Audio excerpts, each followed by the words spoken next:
में किसी के साथ बैठने का दिल ही नहीं चाहता। सब पूछते हैं इतने दिन क्यों नहीं आई थी, मेरी तबीयत का पूछते हैं। कोई बात नहीं बेटा, अगर अकेले बैठने में बेहतर महसूस करती हो तो इसमें कोई बुराई नहीं है। अच्छा ये बताओ, कोई क्रिएटिव एक्टिविटी शुरू की है तुमने? Diary writing and painting. Excellent. पता है, हर हसास इंसान के अंदर एक आर्टिस्ट होता है। सेल्फ एक्सप्रेशन को बाहर निकालने का इससे बेहतर तरीका कोई नहीं होता। छोड़ना मत इसको, ठीक है?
अस्सलाम वालेकुम शरियार साहब।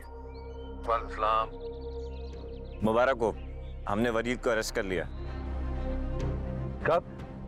आज सुबह ही कोठरी से, बस लेकर आ रहे हैं।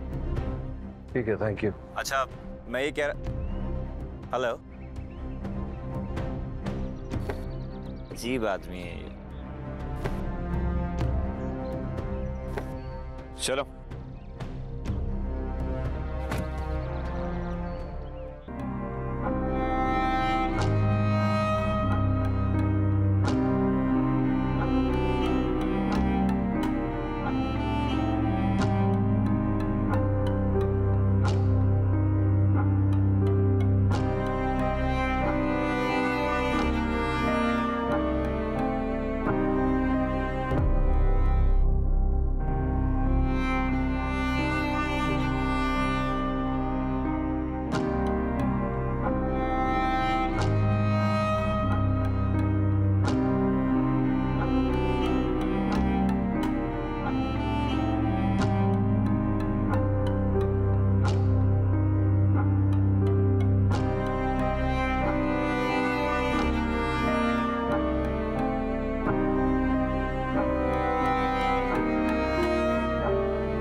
यहाँ क्यों आई है? जा यहाँ से।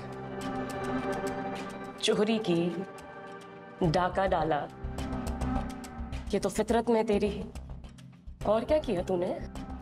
बता मुझे, तेरे मुंह से सुनना चाहती हूँ मैं। अपने बच्चे को ले और दफा हो जाए यहाँ से। 5 दिन से तेरा बच्चा हवालात में था, तेरी वजह से, अपने बाप की वजह से। बाप? बाप? तू बाप क्या इंसान कहलाने के भी लायक नहीं है। मुझे तो लगता था तू सिर्फ अपनी औलाद की जिंदगी बर्बाद कर रहा है, लेकिन नहीं, तू तो पूरे का पूरा दरिंदा बन चुका है वली। किसी दूसरे की बच्ची को भी नहीं छोड़ा तूने। तेरा दिल नहीं कांपा? मुझे जरा आया नहीं एक मासूम बच्ची की जिंदगी बर्बाद करते हुए? क्यों किया तूने ऐसा? बता मुझे क्यों किया? मेरे बच्चे ले लो तो मैं तुझे जिंदा जमीन में गाड़ दूं, क्योंकि तुझ जैसा का यही अंजाम होना चाहिए, यही अंजाम होना चाहिए। निकल यहाँ से। तेरी कब्र में कीड़े पड़ेंगे वली, तो सुकून से नहीं रह पाएगा, ना इस दुनिया में ना आखिरत में। तूने बर्बाद करके रख दिया हमें। निकल यहाँ से। अम्मा, अब्बा यहाँ क्यों है? नहीं है ये तेरा बाप।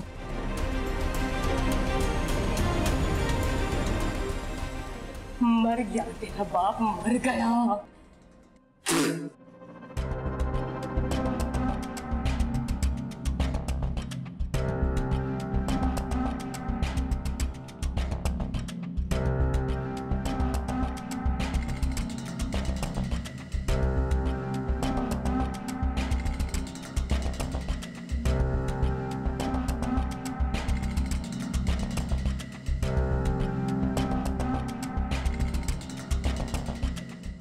मेरा बच्चा, नमाज पढ़ ली? जी मामा के साथ पढ़ ली। अल्लाह तुम्हारी हर नेक तमन्ना पूरी करे, ढेर सारी खुशियां दे। सुकून मिलता है ना अल्लाह के आगे सर झुकाने में? जी। जानती हो बेटा, इस दौर की सबसे बड़ी खामी क्या है? ईमान की कमजोरी। लोगों के दिल से खौफ ही चला गया है कि हमें अल्लाह के आगे जवाब देना है। चाहे कुछ भी हो जाए बेटा, किसी हाल में भी अपने ईमान को और अपने यकीन को कमजोर मत पड़ने देना। दादी, क्या ये बात सच है कि जिस चीज पर यकीन हो वो कबूल होती है? अगर नियत सच्ची हो और वो चीज तुम्हारे हक में बेहतर हो तो अल्लाह तुम्हें जरूर देगा।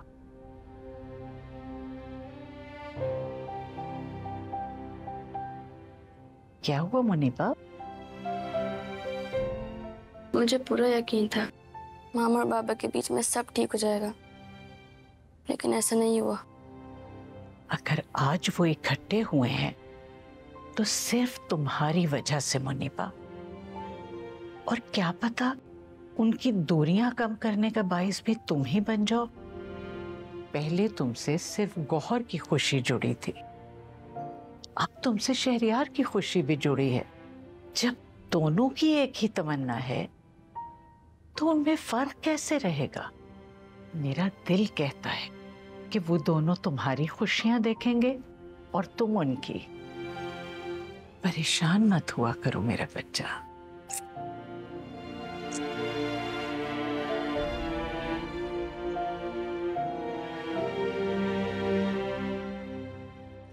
ज्यादा ना ड्रामे करने की जरूरत नहीं है, समझा?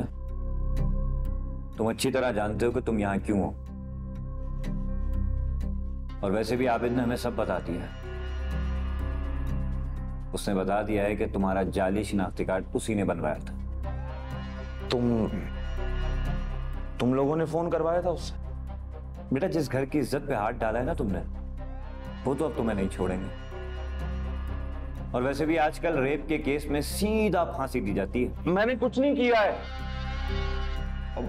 वो बच्ची है, वो बच्ची कुछ भी कह देगी, तुम लोग यकीन कर लोगे क्या? बकवास बंद करो अपनी। मुझे वकील चाहिए, मैं पैसे दूंगा उसे। अच्छा, कौन से पैसे? वो जो हमारी तहवील में है वो? मेरे पैसों को अगर किसी ने हाथ लगाया ना तो क्या क्या करेगा बोल?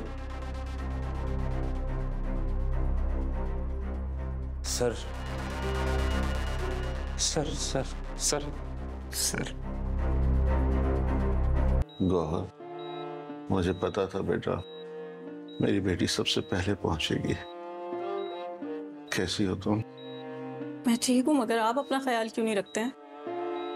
मेरा ख्याल रखने वाली तुम थी ना।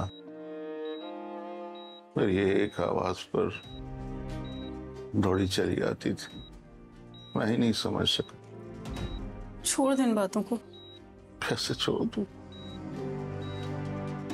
यही बातें तो दिल के अंदर नासूर बन गई, जो मुझे हर घड़ी एहसास दिलाती है कि मैं कितना कमजोर हूं।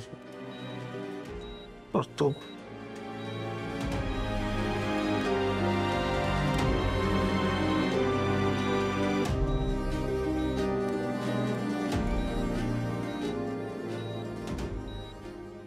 मुनीरा बता रही थी कि अस्पताल का सारा खर्चा तुम लोगों ने दिया है।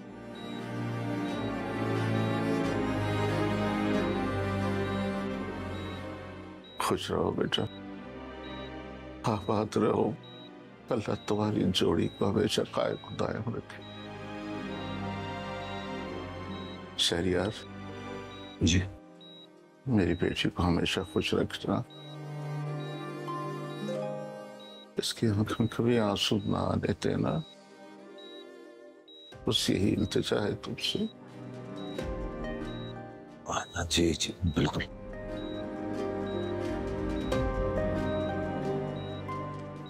गौहर, मुझे माफ कर देना बेटा, मैं इतना बड़ा बोझ लेके उस दुनिया से नहीं जाना चाहता।